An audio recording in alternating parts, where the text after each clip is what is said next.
I would like to go ahead and introduce our evening's presenter, the National Consultant for Faith Formation from Loyola Press, Mr. Joe Paprocki.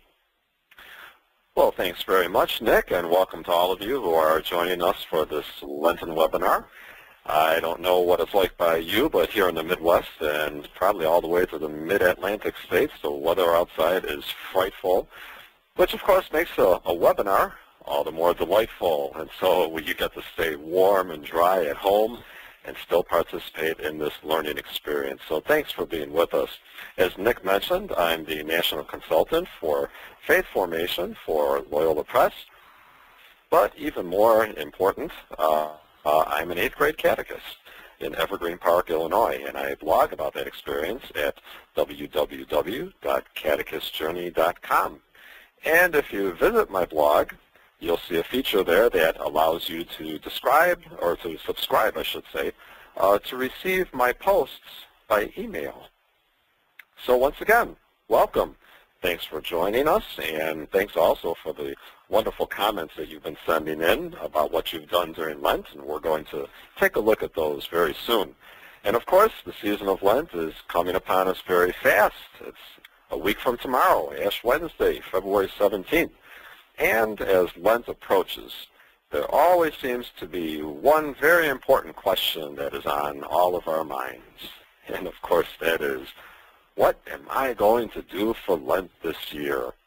You know, for many of us, this question can seem somewhat frustrating because, you know, less than 2 months ago, many of us were making New Year's resolutions.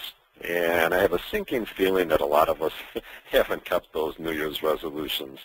So now here we are again making resolutions about what we're going to do for Lent.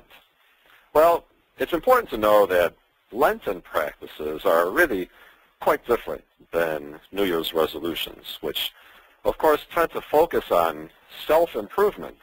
And Lent is not really about self-improvement. It's not about what we're doing at all. It's about what God is doing and what God wants to do in our lives. And so, in fact, the question of what am I going to do for Lent is really the wrong question to ask. You know, in their book, Praying Lent, Andy Alexander and Maureen McCann Waldron tell us that if we focus too much on what we are going to do or not do, we risk missing out on the gift that God wants to give us. So in other words, Lent is a time for us to kind of clean up the clutter in our lives, and in order to find out what God wants to do with us.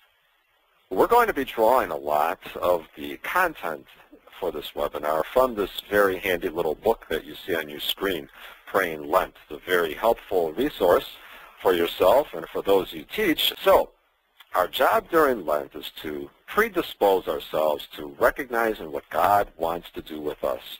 And how do we do this? Well, it's actually quite simple, and that's why I call this webinar Lent Made Simple, but Not Easy. The church makes Lent very simple for us, telling us that there are only 3 things that we need to focus on. And we call these 3 things the disciplines of Lent. So just what are these 3 Lenten disciplines? Well, I'm sure they are very familiar to you. They are prayer, fasting, and almsgiving. What we're going to do in this webinar is to take a fresh look at these 3 traditional disciplines in order to see how we can practice them in some very practical ways and with the right focus and attitude, so that they can help us to recognize what God wants to do with us. And part of this fresh look is that we're going to briefly draw from 3 well-known Hollywood movies, one for each discipline, in order to get a better handle on just what the focus of this discipline is.